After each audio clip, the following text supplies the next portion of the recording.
think the epidemic has stripped all of us raw because it has exposed all the painful inequities of our society in a way we cannot ignore. We have responded to it in an irrational way because it forces us to look at behavior we abhor in others and deny in ourselves. My mom died last year, at the age of 63, after a long battle with breast cancer. And even though we knew she was sick for a long time, it was still a shock when it happened.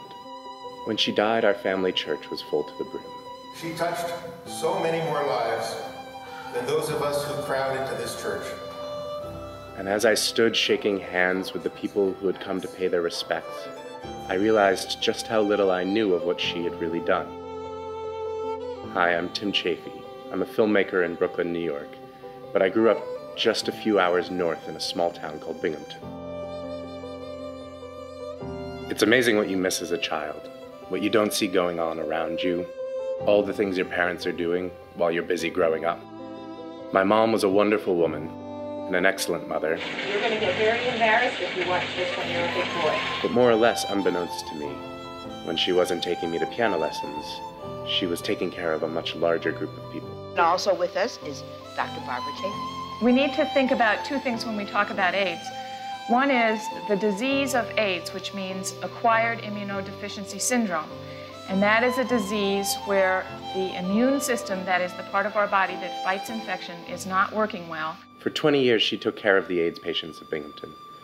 But AIDS in Binghamton wasn't quite like AIDS in New York or San Francisco. HIV hit upstate New York when children of families in Vernon County came home to die. Mom and Dad brought a U-Haul trailer down to New York City with my brother and loaded me and all my possessions into a U-Haul and brought me back home.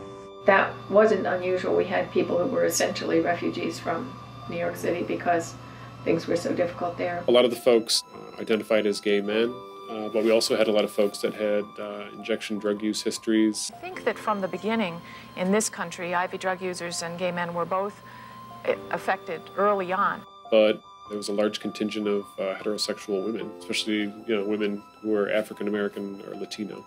But the IV drug users were not recognized as much, partly because they tended to be of a socioeconomic class that was not getting very good medical care anyway. The healthcare system thought they knew what to do, and basically what they would do was just not take those kind of patients. One day I called a surgeon on the phone, and I heard him in the background, and the secretary said, "It's Dr. Fenlon."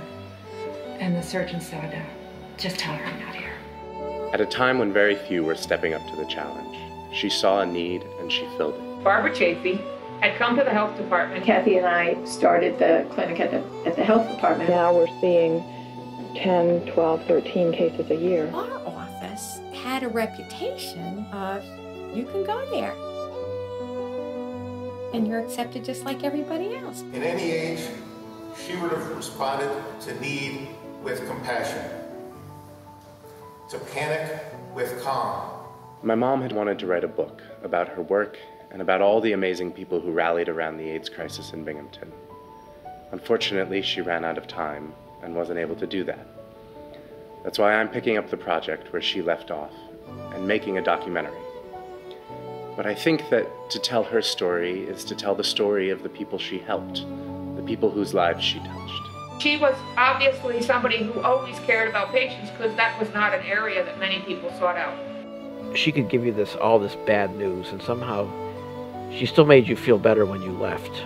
It was the big wide-armed hug. And if you are one of those people, you have one of those stories, I would love to hear from you. If you like what I'm doing, I hope you'll help me fund this project. Whether you've got a story to tell or some help to give, it's all available on the website, wildgeesefilms.net. Thank you so much.